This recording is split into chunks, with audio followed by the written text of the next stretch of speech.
The SNP leader, Humza Yousef, prepares for his big conference speech. But can the party see a path to Scottish independence? This is Politics Live.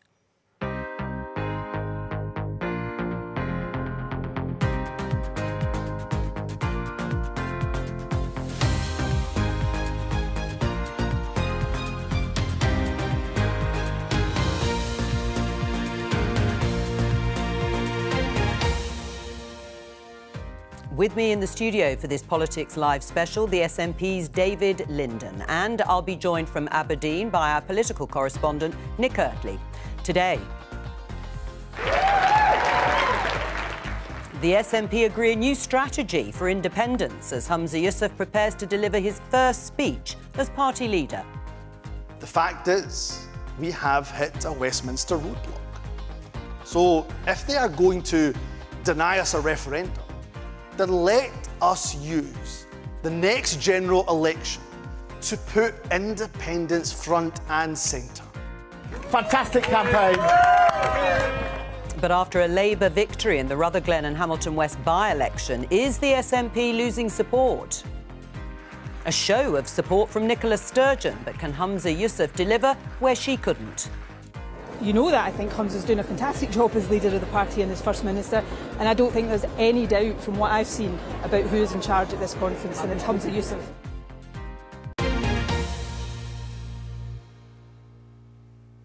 Welcome to this Politics Live special. We'll bring you the SNP leader and First Minister Humza Yousef's speech to party conference in about 15 minutes' time. Of course, there's always the caveat that it might be running slightly late, as is usually the case with conference speeches. It is his first conference speech as leader and perhaps the last before next year's expected general election. He's expected to use this moment to argue that the SNP must focus on why Scottish independence would benefit the economy and public services. But David, let me bring you in at this point, since we have a few minutes to chat before Humza Yousef takes to his feet, about the fact that this has been difficult for him personally. The background to this, the war, the Israeli expected incursion into Gaza because his in-laws are trapped in the south of the Gaza Strip. And he himself has said that Israel's what he called collective punishment has gone too far. How's he actually been?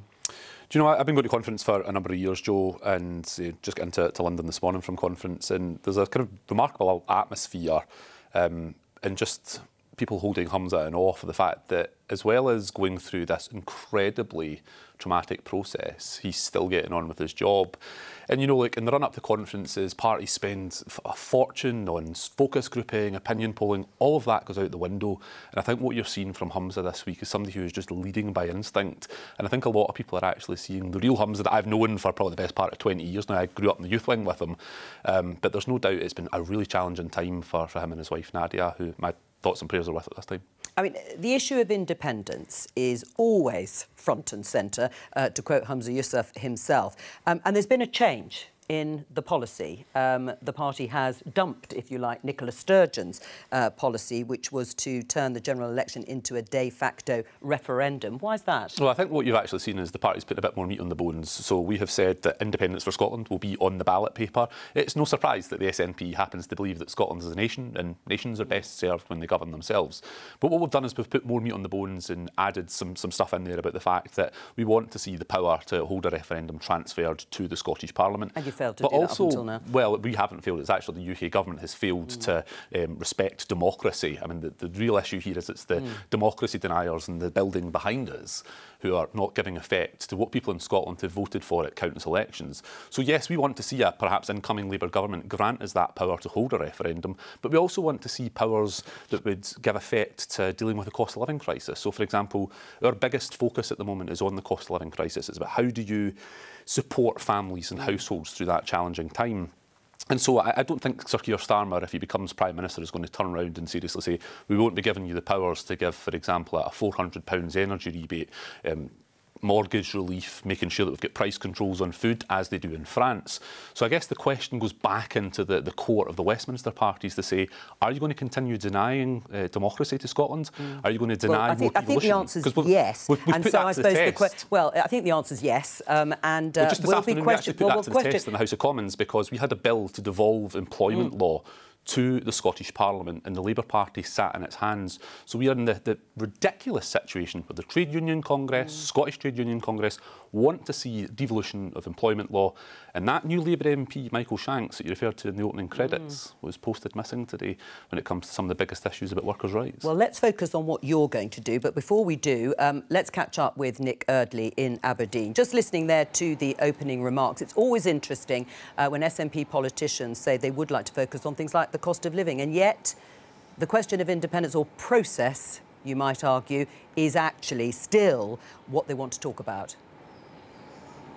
Well, yes and no. So what happened on Sunday was the SNP endorsed a policy that was a bit of a smorgasbord of different people's ideas.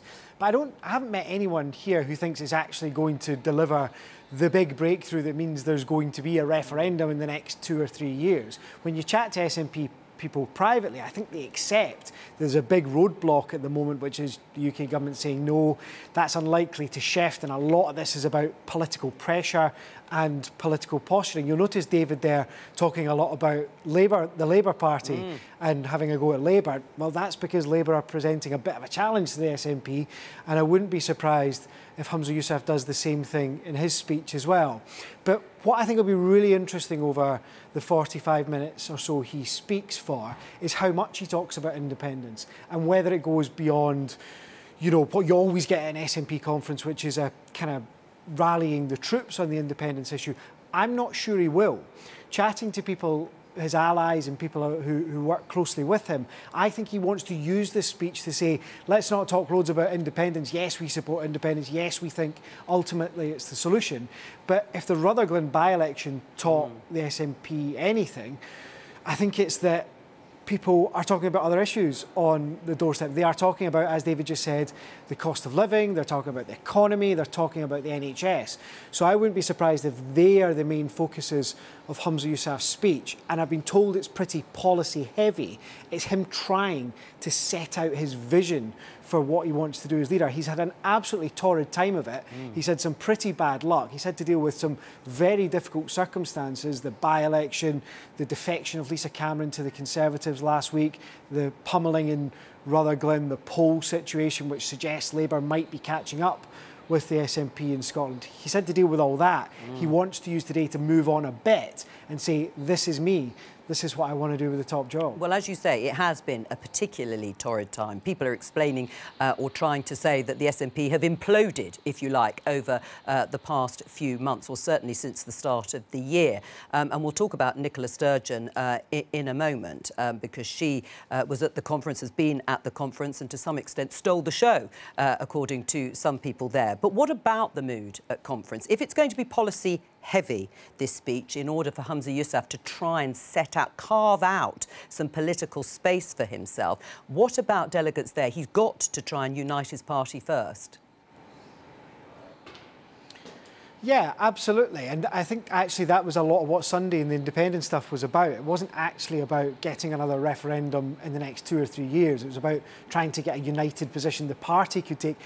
I'll be honest, it's a pretty confusing position. I think I understand it, but I've heard different people explain it in different ways. And Keith Brown was on Politics Live earlier, and he talked about it being most seats, and then he said a majority of seats. And it is a majority of seats, but some people are still talking about most seats. So I don't think it's like a slam dunk of a position that the SNP are suggesting. But look, David's right. There's always a bit of a sense of the people that turn up at these conferences are the faithful. They're in fairly good spirits because they're together. But this is the most low-key SNP conference I've ever been to. I've been going to them since 2016, I think, a couple of years after the independence referendum. They used to be in massive halls with thousands of people. This is in a small... Today's speech, the one we're about to watch, is in a much smaller hall than Nicola Sturgeon's last week. I think there's a bit of a sense of frustration within the party that they do feel at the moment like they're under a lot of pressure. They're not on the march. They've not got much momentum.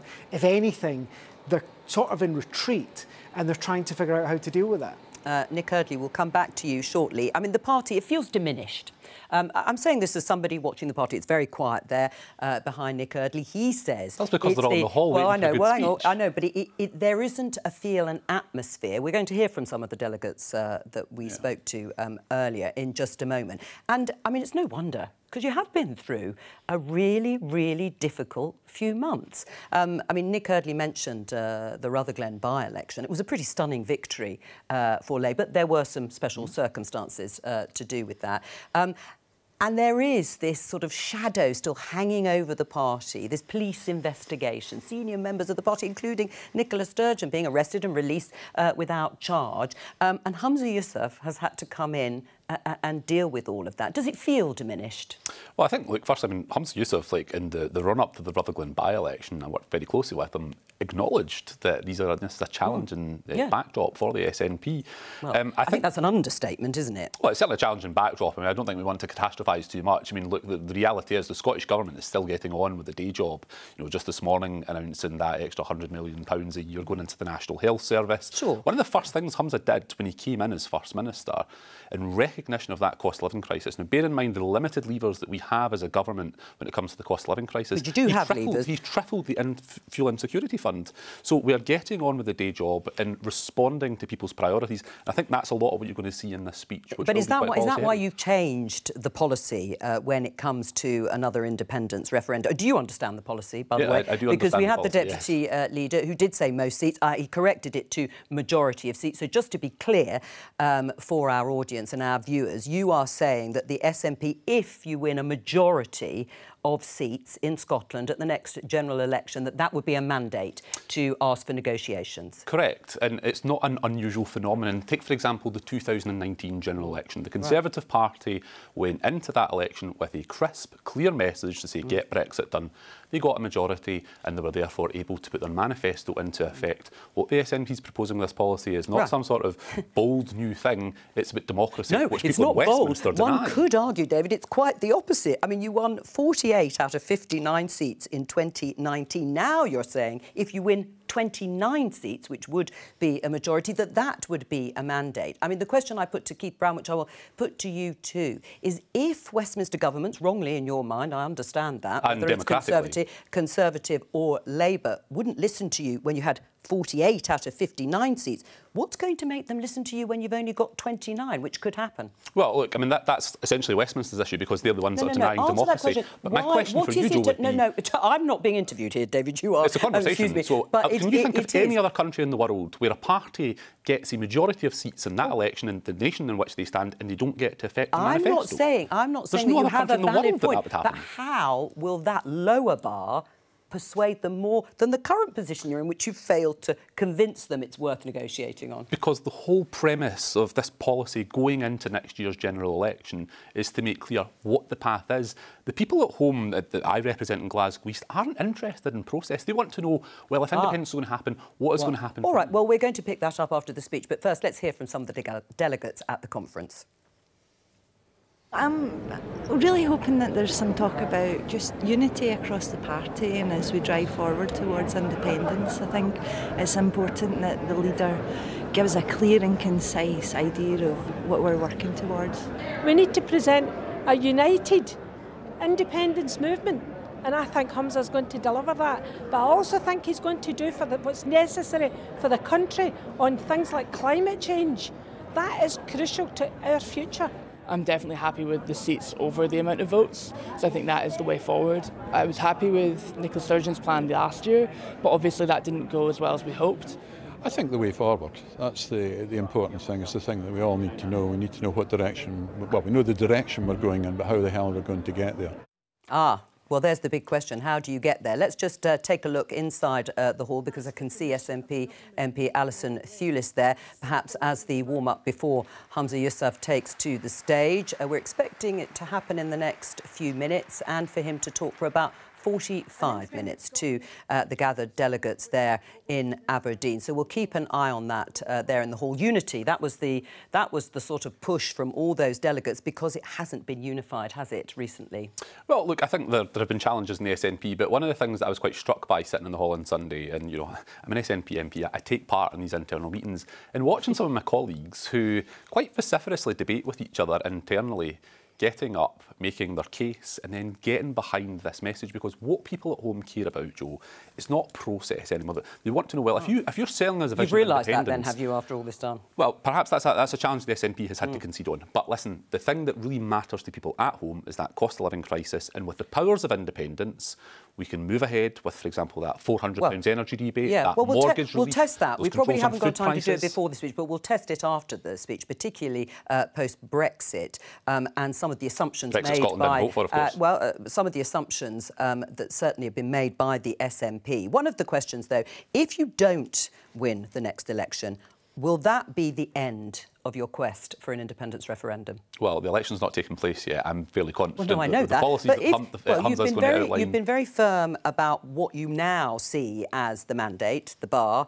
for reaching a mandate for negotiations. If you don't reach it, I presume the logic of that is that will be the end of your quest for an independence referendum. I'm fairly confident that we'll get a majority of seats at the next general election. And if you don't? Well, we'll see what that happens in that case. But I think you're asking me a hypothetical question. Well, of course I'm asking you a hypothetical, but you've posed and every changed... party sets a test in the run-up to an election. Right, well, that's the test then. And so that is the test that we will put to the electorate, but we have a clear, crisp message, a path ahead that both brings together our central message of independence and how that can deal with some of the economic issues that people sitting at home watching this are dealing with, but also putting meat on the bones in our challenge to the other parties who fundamentally have caused this problem because they deny democracy. Let me just see if we can show you the Scottish Daily Mail on the front page. I mentioned Nicola Sturgeon stealing the limelight.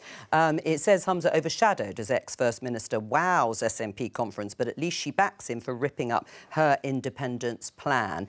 I mean, it is difficult, isn't it? It's hard to have your sort of predecessor there. Liz Truss actually was at the Conservative Party conference with Rishi Sunak. Not easy. Even she looked awkward, Nicola Sturgeon, sitting there. She got a standing ovation. Well, look, I mean, I think that's probably the most positive front page Nicola's ever had from the Scottish Daily Mail, which is not historically very friendly towards the SNP. But look, Nicola Sturgeon was the SNP candidate in my constituency when I was 2 years old. She is a towering figure in the SNP, somebody who carried our nation through the pandemic.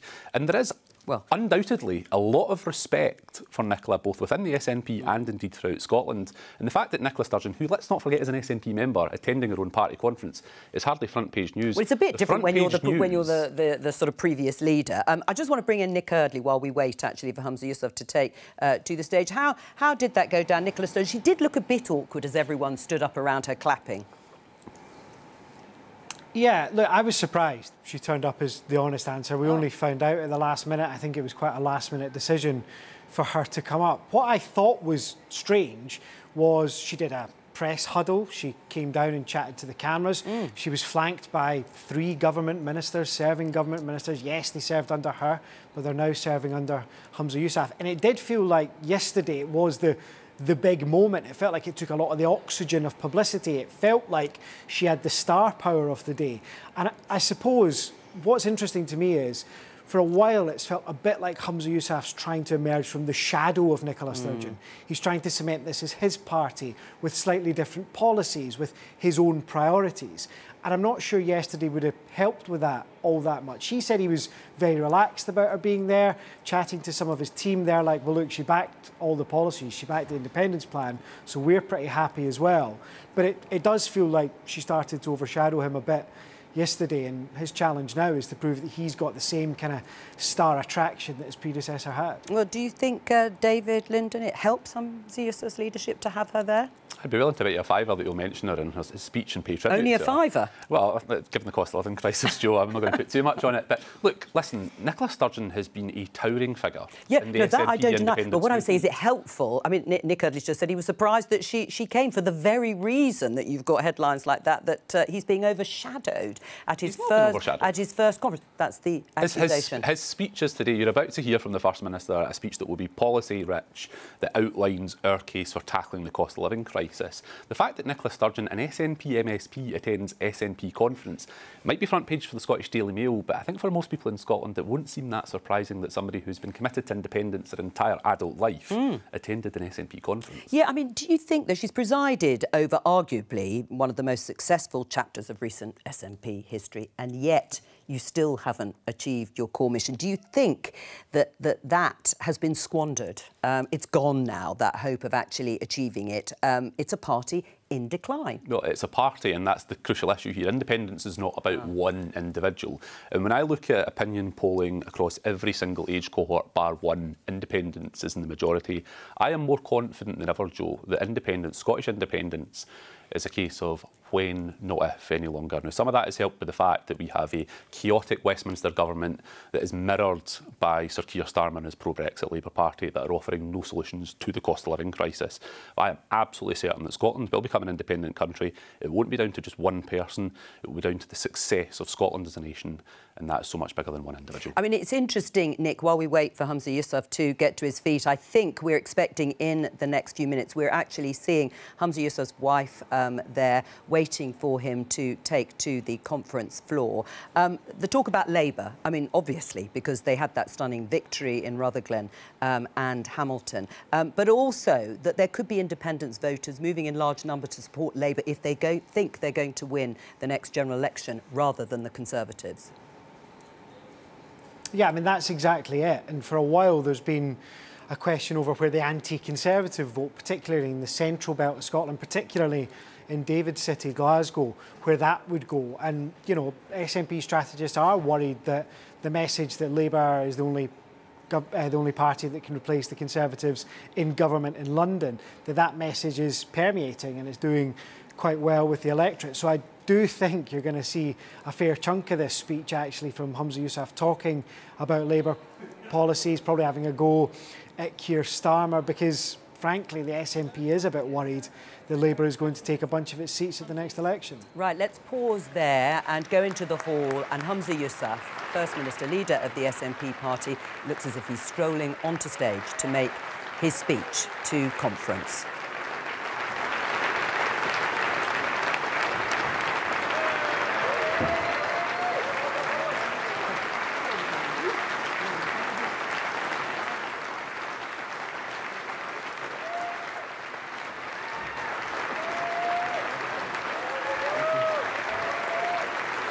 Humza Yousef enjoying the moment there.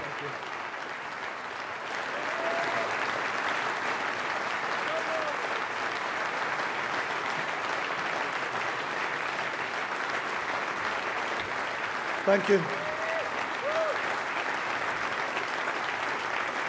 Thank you. She almost made me greet. I haven't started. Delegates, this is a party that I consider my home, full of people I see as my extended family. And I have never felt the love, kindness, and solidarity of the SNP family as much as I have over the last 10 days.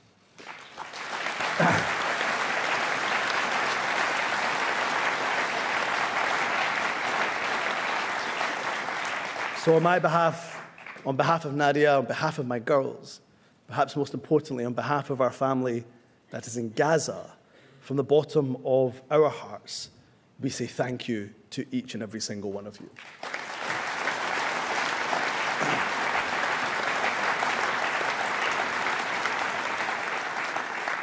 What we are witnessing in the Middle East is truly heartbreaking.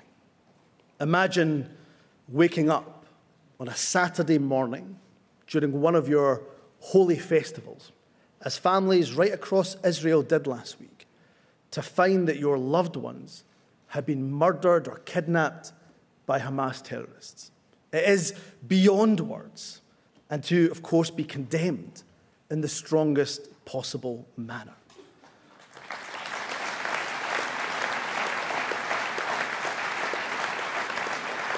Or imagine living in the Gaza Strip under constant bombardment right now. No food, no water, no power. Friends, tragically, we don't have to imagine. This is the reality for Israeli and Palestinian families alike. Too many innocent men, women, and children are suffering. The hostages must be released, and a humanitarian corridor must be opened. Vital supplies let in, and Gazans who want to leave must be allowed to leave. The blockade of Gaza must end.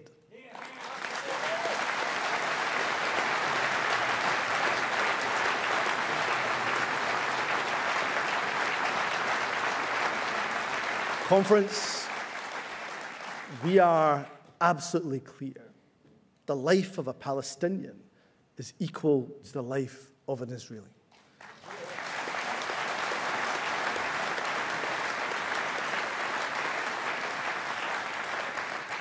It is right for the world to condemn the actions of Hamas unequivocally. But any form of collective punishment, as we're seeing in Gaza, can never be justified. 2.2 million innocent people cannot pay the price for the actions of Hamas. And here at home, to Scotland's Jewish, Muslim, and Palestinian communities, you are communities that I love. And I want you to know, as First Minister, as a fellow human being, I share the pain and I share the sorrow that you're feeling. I've attended your synagogues, your churches, your mosques, your communities I've grown up with, I've danced with, I've laughed with, and in this last week, that I have shed many a tear with. Each and every person in Scotland, from all of the vibrant communities of our nation, must feel safe here. And as long as I'm First Minister, let me be abundantly clear. There is no room for anti-Semitism, Islamophobia, or hatred of any kind here in Scotland.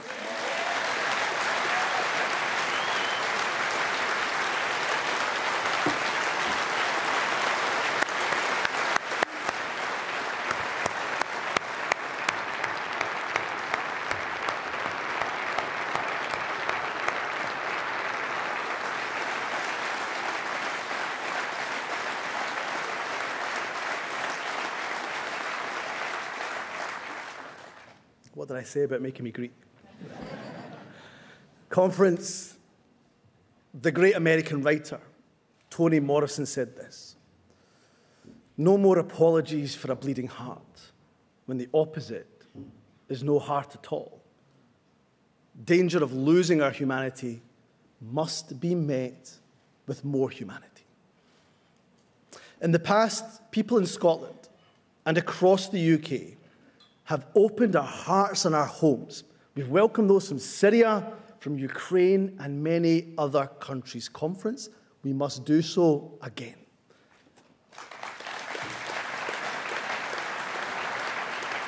There are currently 1 million people displaced within Gaza. So therefore, I'm calling today on the international community to commit to a worldwide refugee programme for the people of Gaza.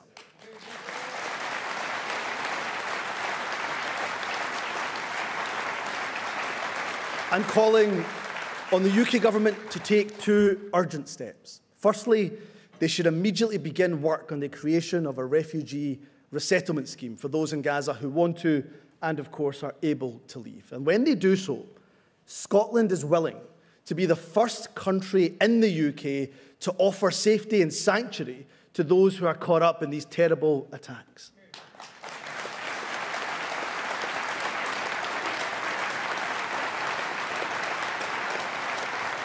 Conference, my brother-in-law is a doctor in Gaza.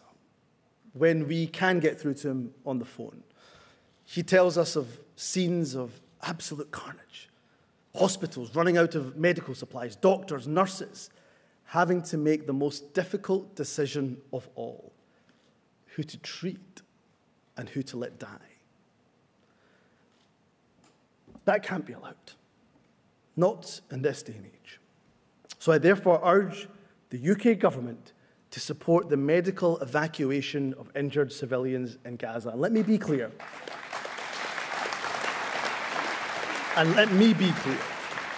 Scotland is ready to play her part, and our hospitals will treat the injured men, women and children of Gaza where we can.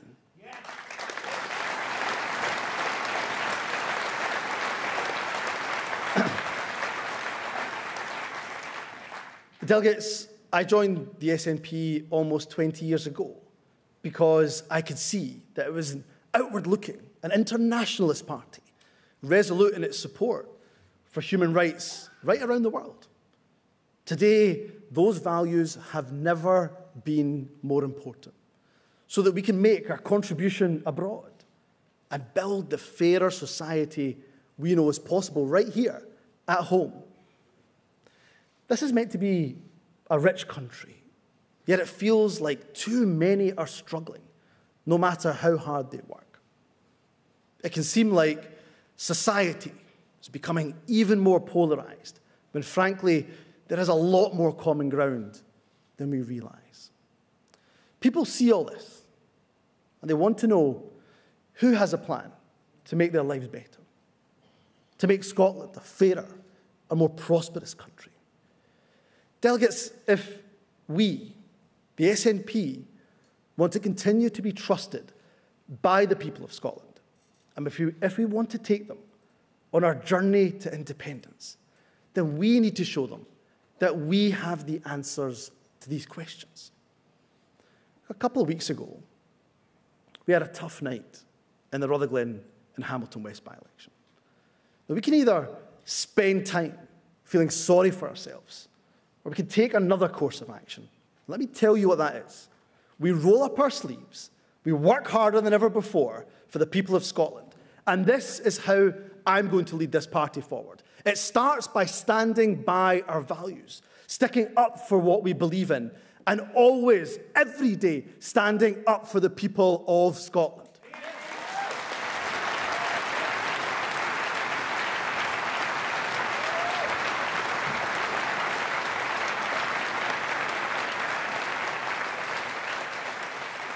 Friends, we have used our time in government to cement our social contract with the people. A contract that says, yes, those who earn the most should pay the most, but a social contract in which everyone benefits, regardless of wealth. I'm proud this SNP-led government, Scottish Government, has brought our rail back into public ownership. A rail service that is run for people, not run for profit, and a rail service under this SNP government that has scrapped peak time fares. We've abolished prescription charges. We've made sure our NHS staff are the best paid in the UK, and now our brilliant social care workers will be paid at least £12 an hour. We've invested in our schools, more teachers and higher spending per pupil than anywhere in the UK.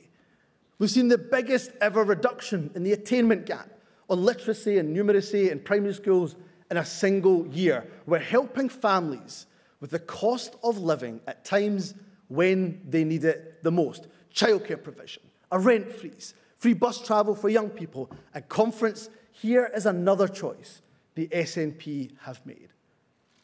If you're a parent struggling on a low income, you're now entitled to £25 a week thanks to the Scottish Child Payment.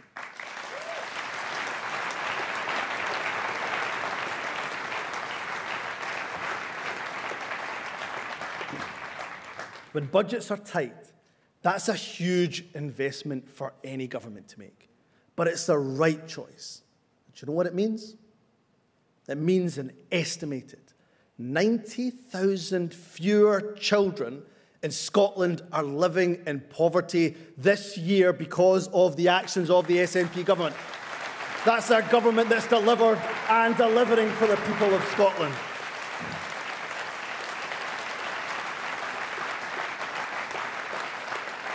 And friends, that delivery is, of course, in no small part down to my predecessor.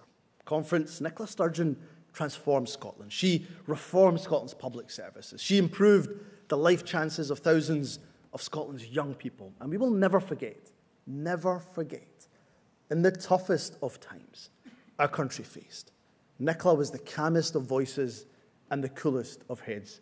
So for all of this and more, we say thank you, Nicola.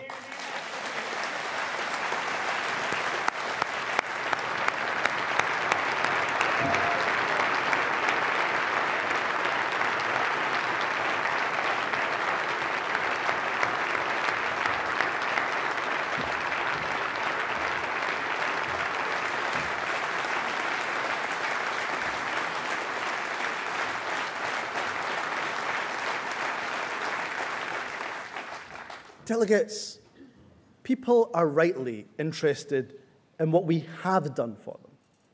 But if we're going to earn and re-earn their trust, what we're going to do for them in the future is more important. So let me tell you what we're going to do. I'll start with that most pressing of issues, helping people through these difficult times. Nobody in Scotland caused this Westminster cost of living crisis, but almost everybody in Scotland is suffering because of it. And I never thought that in 2023, people on above average salaries would be coming to my constituency surgeries asking for financial help. Nurses, teachers, police officers, these workers, they're the very backbone of Scotland's public services. People like them are being hit by this crisis too. We know that people are filled with dread when bills are going up and up. Now, we can't stop all bills from rising, but where we can act, we absolutely should. I've considered carefully what steps we can take to help. Council tax bills in Scotland are already hundreds of pounds a year lower than they are in England. We're committed to fundamentally reforming local taxation. We'll re-energise our work to do just that. We have consulted on what level the council tax should be next year. At conference, we have listened and we have reached our decision. I can announce to the people of Scotland that next year your council tax will be frozen. And that's the SNP delivering for people when they need it the most.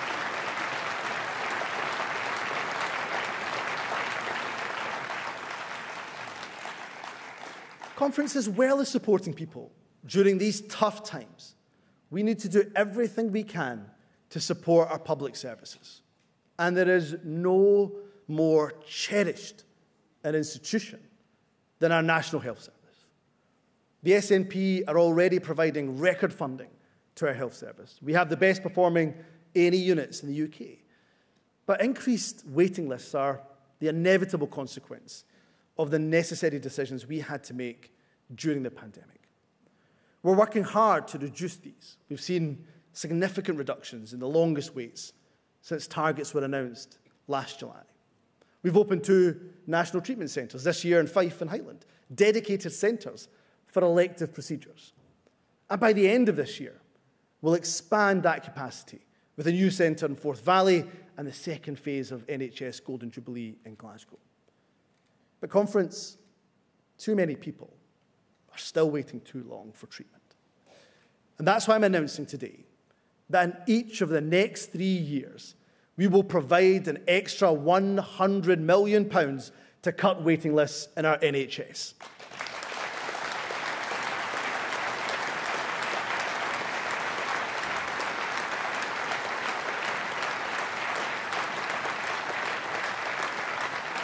This additional £300 million of investment will allow us to maximise capacity, build greater resilience into the system, and deliver year-on-year reductions in the number of patients who have waited far too long. This will reduce waiting lists by an estimated 100,000 patients by 2026. When our NHS needs us, this party steps up, delivering for patients, delivering for our NHS, and crucially, delivering for Scotland.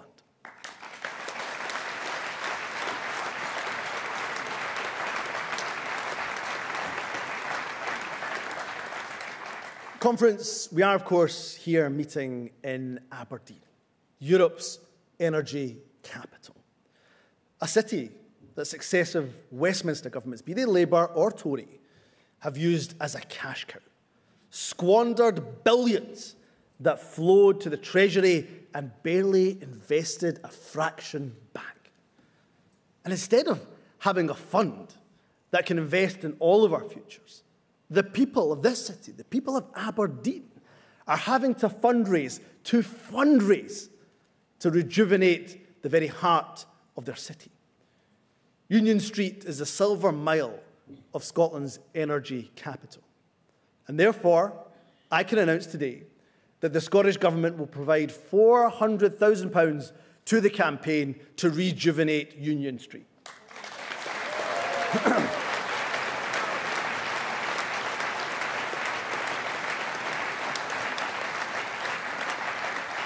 You see, delegates, this is just the latest in the transformation of Scotland's cities, whether it's here in Aberdeen and with Union Street, St James's Quarter in Edinburgh, the ambitious Clyde mission in the city of Glasgow. New life is being breathed into our urban centres.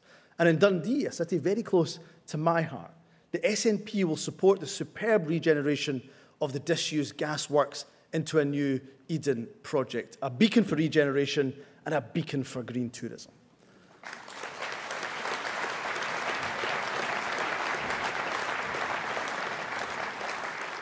Conference, the oil and gas industry, and most crucially, our workers here in the North East, are absolutely vital to Scotland's economy, and they will be for many years to come. But we also need to look to the future.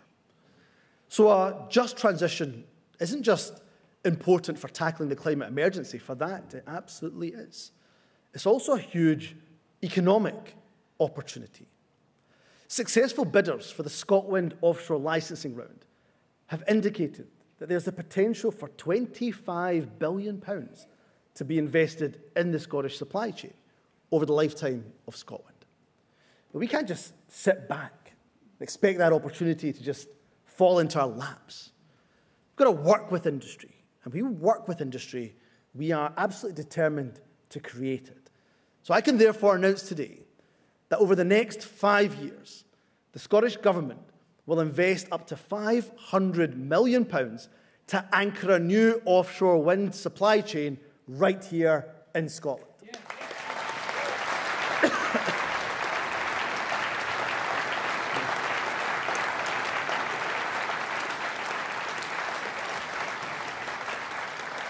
A catalyst for additional private investment in our ports and our harbours, supporting inward investment, encouraging domestic companies to seek new opportunities. That's cutting emissions, that's creating sustainable jobs and sending a clear message to global investors that Scotland means business. Delegates, all of us, each and every single one of us in this hall cares deeply about equality. And to the fellow men in the room, we all have a duty, me, of course, included, to stand up and be counted. Call out abuse and violence women suffer far too often in our society. You know, I was proud to be the Justice Secretary when the Domestic Abuse Act came into force. But conference, there's so much more to do. It takes incredible courage for a survivor of domestic abuse to come forward to ask for help. But often, women feel they can't leave their abusive partner because they don't know how they'll feed themselves or their children. They don't know how they'll be able to put a roof over their heads. I can only imagine how agonizing that must be. That's why today I can announce that we will pilot a new £500,000 fund to support women in this, the most distressing of circumstances. It's called the Fund to Leave. It will be delivered by women's aid groups in the 5 council areas with the highest number of women presenting as homeless due to domestic abuse. Women will receive up to £1,000 to help them pay for the essentials that they and their children need. Because, conference, let us in this hall today say to any woman or survivor of domestic abuse that we stand with you.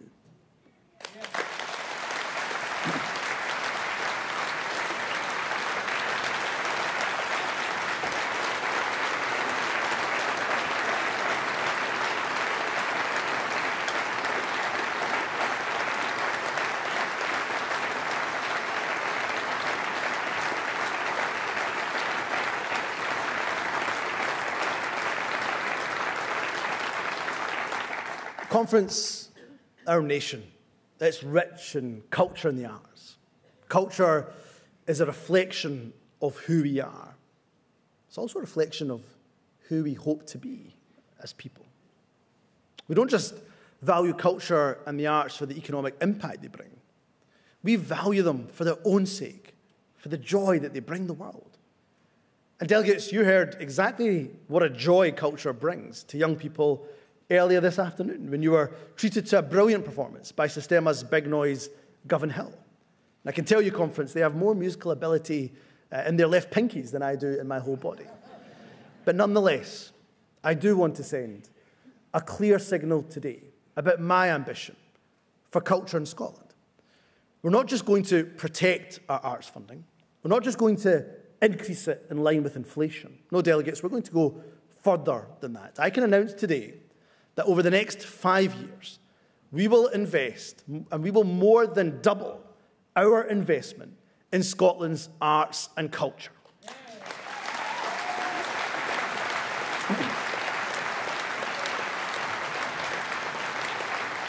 This means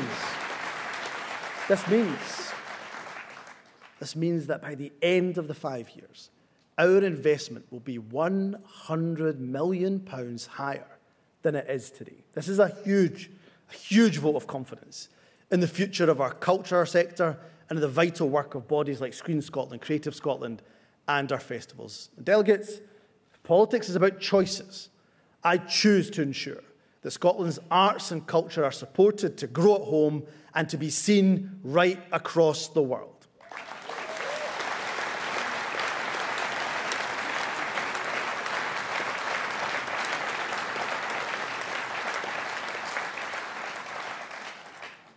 Conference, the choices we make, they're driven by our principles, our convictions, our values. Values, they're not abstract. They determine the practical policies that governments pursue. And those policies can have a profound impact on all of our lives. So let me give you one example of a very different set of values to those that are held by the SNP. At the Tory party conference, the UK Home Secretary warned about what she described as a hurricane of migrants coming to the UK and other Western countries. When I hear that dog whistle language, it makes me shudder. But you know what else it does? It makes me resolve to work even harder for independence, so that Scotland's policies are decided here in Scotland, and our immigration policies can never, ever be decided by extremist Westminster politicians.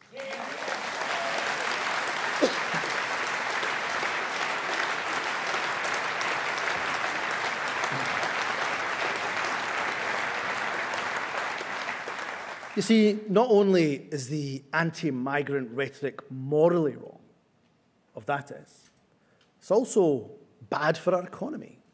Our migration policy, it'll be based and founded on core principles. It'll be welcoming, it'll be internationalist, it will be compassionate. So let me be clear. We will always speak out against the voices of extremism, against those who want to fuel a culture war. And when we secure independence, the hostile environment will be gone, and it will be gone for good.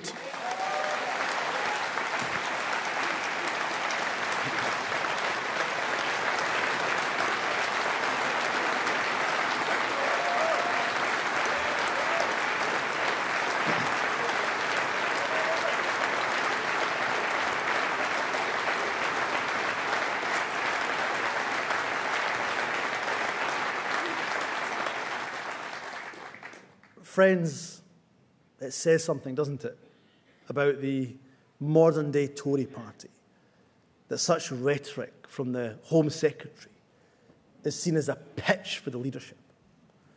Suella Braverman's most compassionate moment came when she stood in the tail of a guide dog conference.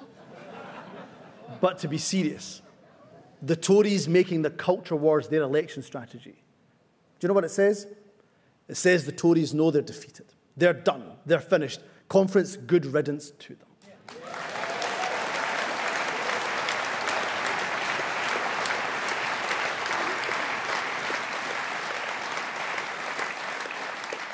Now, that leaves Labour. And when it comes to values, I've got absolutely no idea what Keir Starmer stands for.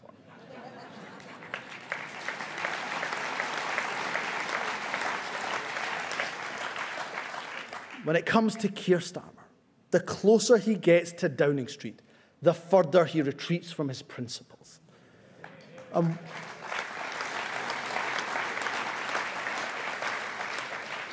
Let me give you an example.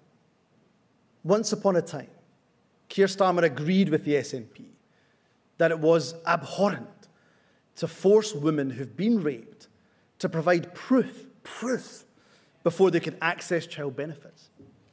But now, Labour and Sir Keir Starmer say they plan to apply Tory policies, like the rape clause, in their words, more fairly. Delegates, the so-called rape clause is one of the cruelest policies devised by this inhumane Tory government. The only fair thing to do with the rape clause is to abolish it.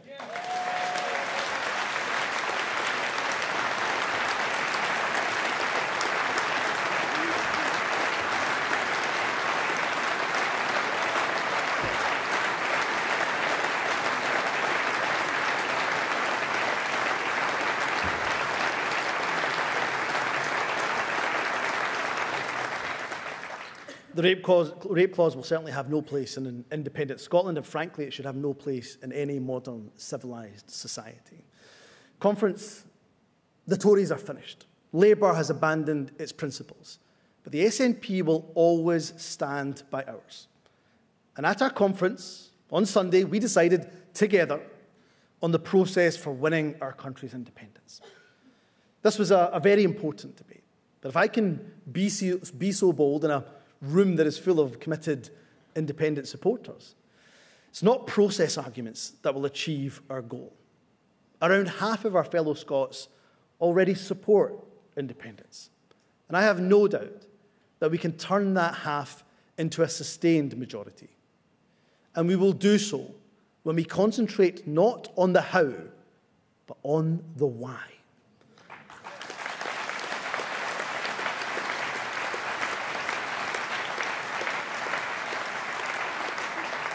And we came together on Sunday and we agreed. At the next election, page 1, line 1 of our manifesto will say, vote SNP for Scotland to become an independent country.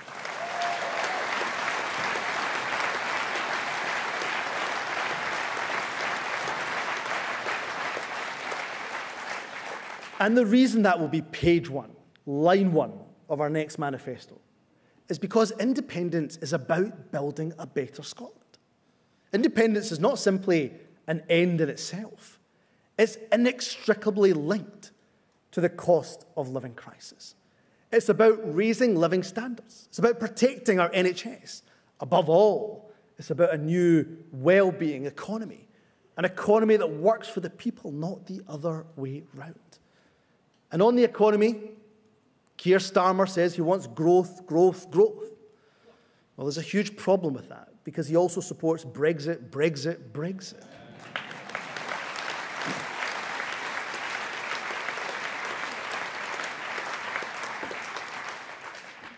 Brexit can't be made to work for Scotland. It has been an unmitigated disaster. And with independence, we can escape the failed UK Brexit-based economy and take our place for the very first time as a member state in our own right of the European Union.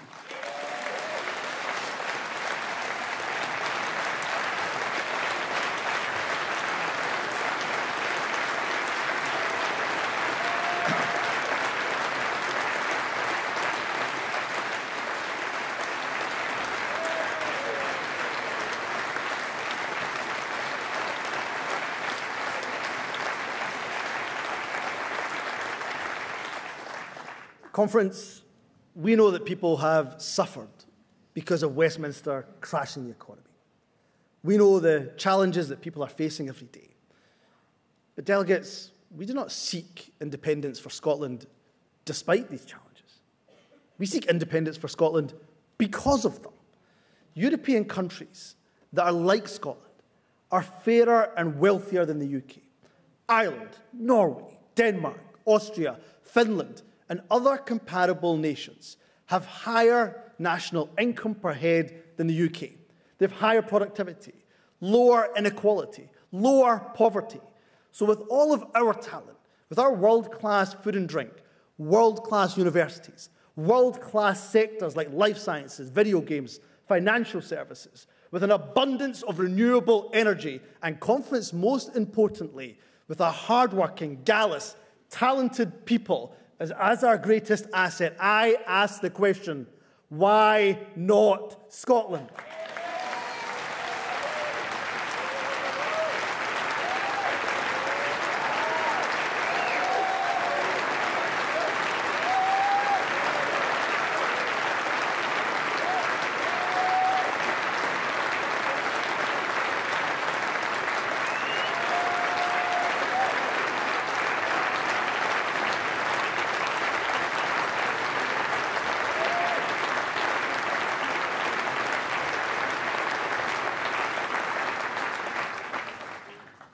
But we are doing more than campaigning to win our independence. We are preparing for independence because we're building the institutions for delivery. Since 2014 in government, we've set up a new social security system, a tax agency, a national investment bank. We've expanded our overseas network with new offices in Berlin and Copenhagen. With Brexit, Westminster is isolating itself from the world. With the SNP, to paraphrase Winnie Ewing, Madame Écosse, Scotland is joining the world.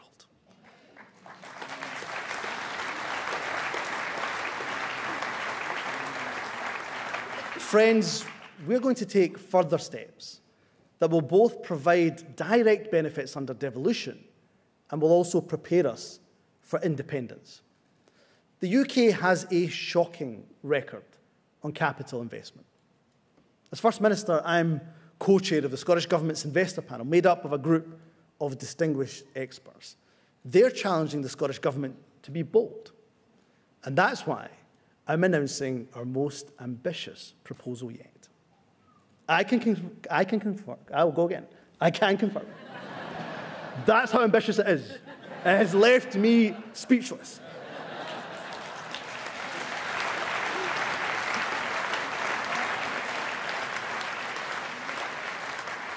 I am delighted to announce our most ambitious proposal yet. I can confirm that by the end of this Parliament, the SNP government will, subject, of course, to due diligence and appropriate market testing, we will go directly to the international bond market for the first time in our own right.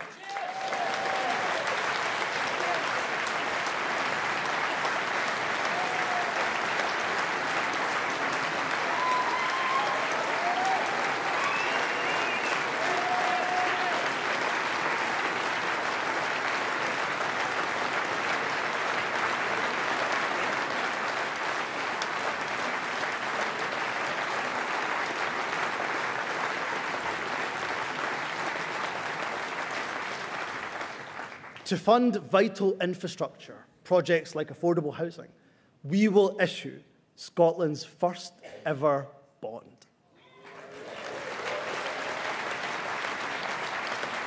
This will bring Scotland to the attention of investors right across the world.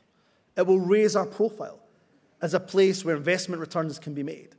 And in doing so, we will show the world not only that we're a country to invest in today, we'll also demonstrate the credibility to international markets that we will need when we're going to become an independent country. Delegates, the SNP is delivering for the people of Scotland, and brick by brick, institution by institution, we are laying the foundations for what will be our newly independent state. We are truly living in the early days of a better nation.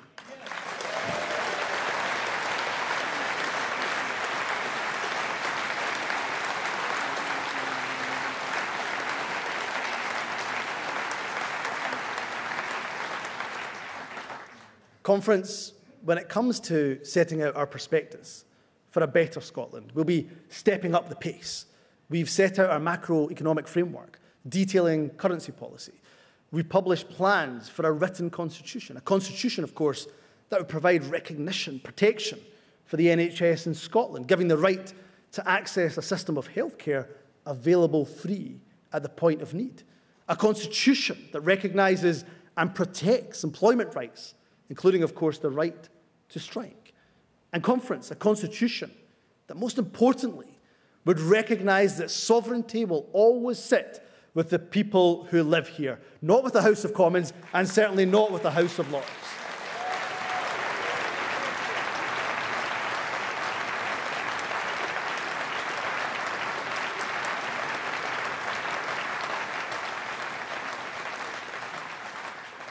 And precisely because our plan for a new economy will be at the heart of our new independence prospectus, we'll shortly bring forward our plans for migration. We'll set out our plans for industrial policy. We'll show how we can improve conditions for businesses and, crucially, for workers too. We'll show how we can encourage greater private sector investment in Scotland. Success for Scotland, it will not come automatically. We all know that. Our success will be determined by all of us as a country and by the decisions that we take. You know, Scotland's at its best when we are at our most confident. Just look at Steve Clarke's men, the magnificent Scotland men's team.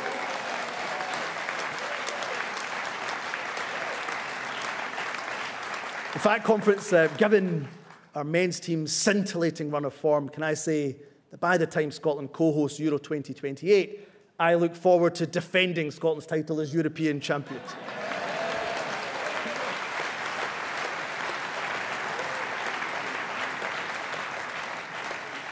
Conference, there's nothing wrong with being an optimist. Delegates, all too often, some people talk about Scotland's immense contribution to the world as if it's something that's over. But for me, Scotland has a lot more to offer tomorrow than we did yesterday. If we are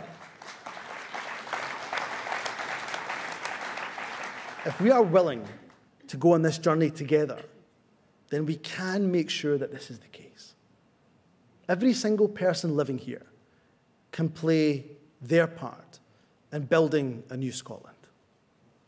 All of us will have a stake in our new country, and we all deserve to enjoy the fruits of that success. Let's remember that we in this party are the custodians of a cause that's far greater than all of us. In a world where it can be easy to feel powerless, there's no greater act of empowerment than to take our destiny into our own hands. And there is no greater gift that we can leave our children than a country which is theirs to create in their own image. Conference, that which we seek for our nation is neither unwise nor untested. It is neither unreasonable nor unobtainable. Rather, it has been the stated ambition of nations the world over for the simple reason that independence works. Nations today, which relative to Scotland's great age, are in many cases mere youngsters. And that, my friends, is the great irony about Scotland's journey towards independence.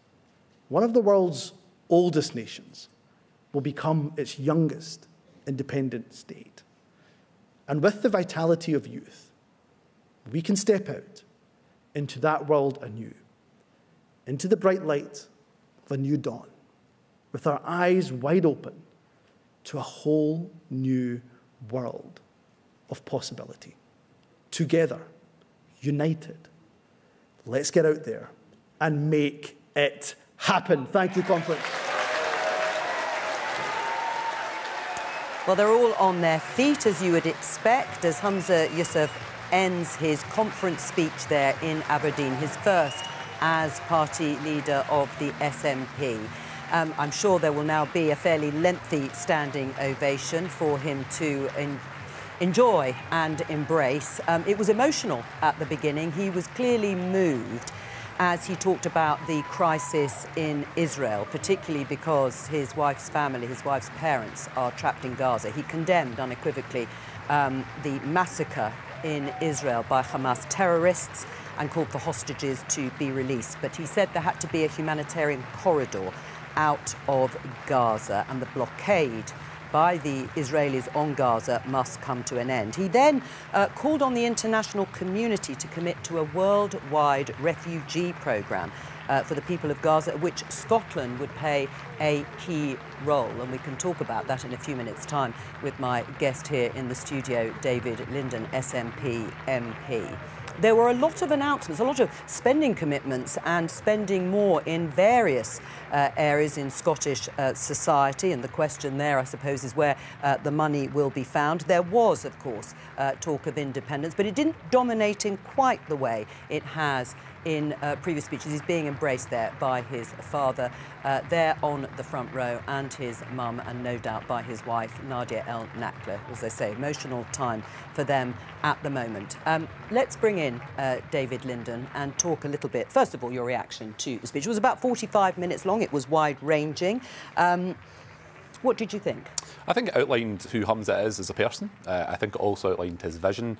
And most importantly, with the powers that he has as First Minister, what we're trying to do to help people with the biggest issue right now, the cost of living crisis. That freeze, that commitment to a freeze on council tax will be warmly welcomed in communities right across Scotland. Because one of the things that I've seen when I've been on the doorsteps, and I've been on the doorsteps an awful lot recently, is people in all income brackets saying, I'm struggling right now, I need help. And I think what you've seen from Humza Yousef there is a commitment to do what the Scottish Government can, but also outlining that vision of how Scotland could be a fairer, wealthier, independent nation. I think it was packed with lots of policies on it, I'm sure many of which you're going to ask me about, but I think it was just a really good speech that outlines his vision for the country. Right, I mean, that freezing of council tax was certainly the most eye-catching. It got a massive cheer in the audience, as you would expect. What about local authorities? That's pretty tough for them, providing vital services, and you are imposing on them a freeze to part of their revenue to deliver those services. Well, we don't impose anything on local authorities. There's always a relationship with local government. That's why there was the Verity House agreement just recently, which I'm sure you're very familiar with, resetting that relationship with Scottish local government. This is in strong recognition of the fact that in communities in my constituency and right across Scotland, people are really struggling, and every single time a bill lands on their doorstep, it is going up. And for the things that we can control, working with our colleagues in local government, we're going to freeze. Well, and people will welcome that. Are you going to make up the shortfall then to councils? Well, we work with the budgets that we've got at the moment. Of course, one of the natures of devolution is that we've got to largely work with fixed budgets. That's something that we've done, unlike the Westminster government, who crashed the economy last year, for which we're all paying a massive price. Well, as you say, you do have levers. I mean, there were a lot of commitments from Humza Yousef. He said that the Scottish Government will invest up to £500 million to anchor a new offshore wind supply chain right here in Scotland. there would be a £500,000 pilot fund to support women in the most distressing of circumstances. There was money for rejuvenating city centres and high streets and Aberdeen. And also, over the next 5 years, we will more than double our investment in Scotland's arts and culture. Where are you finding all this money? Well, I'll take, for example, just one of the policies in there, that £500,000 that is going towards women who have been subject to domestic abuse.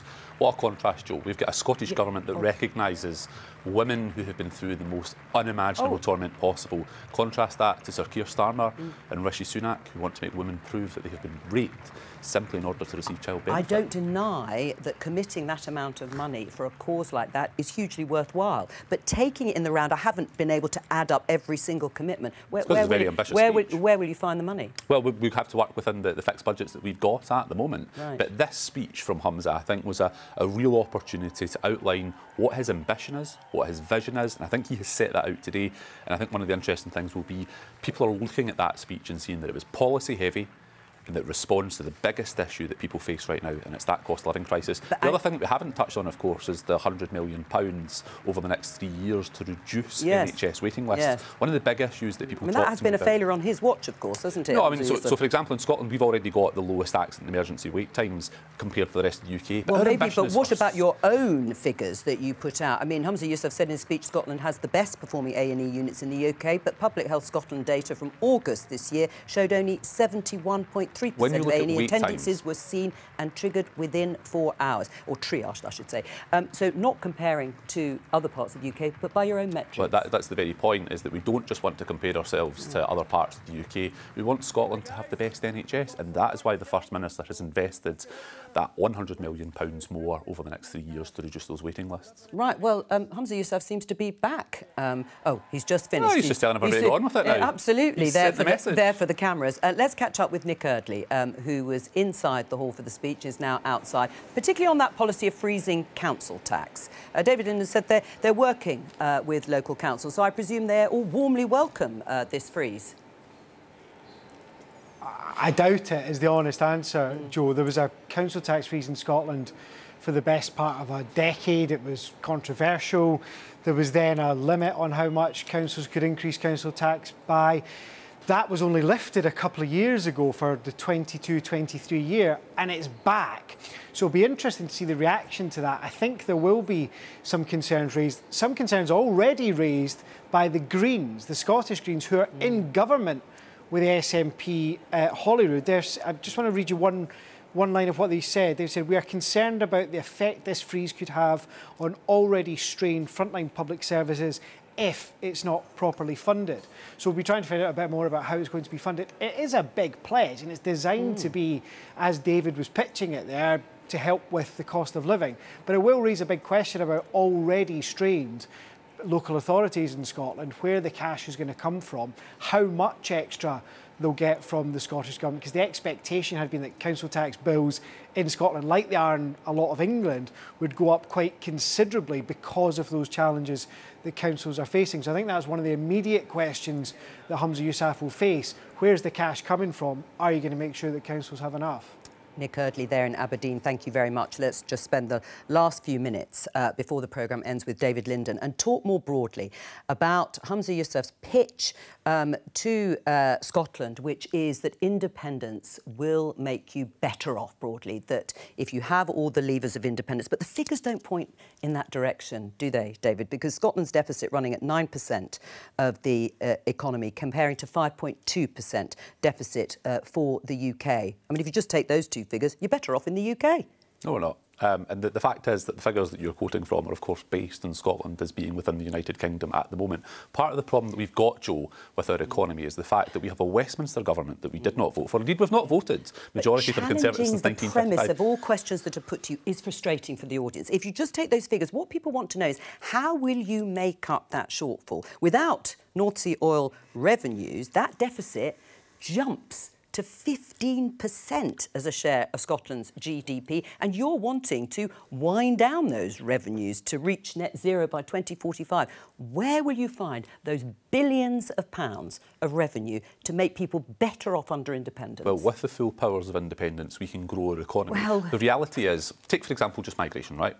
So we have an immigration system that is controlled by the United Kingdom government here in London. So high levels without net inward migration, Scotland has a falling population. With independence, we have control over migration, control over our economy, and the ability to deliver a fairer, wealthier nation. David Linden, thank you for keeping me company. That was Humza Yousef's speech to conference. It's all we have time for today, but I'll be back tomorrow with more Politics Live and Prime Minister's Questions at 11:15. From all of us here, have a good afternoon. Bye-bye.